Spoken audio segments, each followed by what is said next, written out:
নামাজের তাকিদ ও ফজিলত সম্পর্কীয় 40টি হাদিস পর্ব 3। নাম্বার 21। নামাজ হৃদয়ের আলো। যার ইচ্ছা সে যে নামাজ দ্বারা হৃদয়কে আলোকিত করে। নাম্বার 22। সঠিকভাবে উযু করিয়া নম্রতার সহিত যে 2 রাকাত ফরজ বা নফল নামাজ পড়ে ও গুনাহের মাগফিরাত চায়, তাহার গুনাহ মাফ হইয়া যায়। নাম্বার 23। জমিনের যে অংশে নামাজ পড়া হয় সে অংশ অন্য অংশের উপর গর্ব করিয়া থাকে। নাম্বার 24।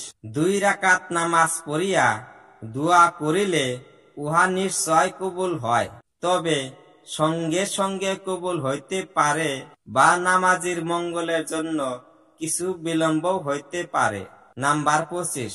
যে নির্জনে 2 রাকাত নামাজ আদায় করে, যাহা আল্লাহ তাআলা ও ফেরেশতা ব্যতীত আর কেহ জানে না, সে জাহান্নাম হইতে মুক্তির পরোয়ানা পাইল। নাম্বার 26। যে একটি ফরজ আদায় করিল, আল্লাহর দরবারে তাহার একটি দোয়া কবুল হইল। নাম্বার 27।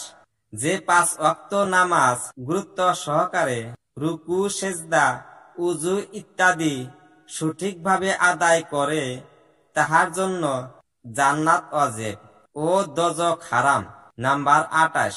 মুসলমান যখন ইহতিমামের সহিত 5 ওয়াক্ত নামাজ পড়িতে থাকে, শয়তান তাহাকে ভয় করে, আর সে যখন নামাজে গাফিলত করে, তখন শয়তানের সাহস বাড়িয়া যায় এবং তাহাকে কুপথে নিয়া যাইবার সুযোগ পায়।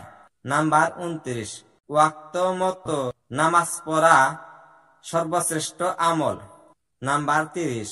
নামাজ প্রত্যেক পরহেজগার ব্যক্তির কুরবানি স্বরূপ।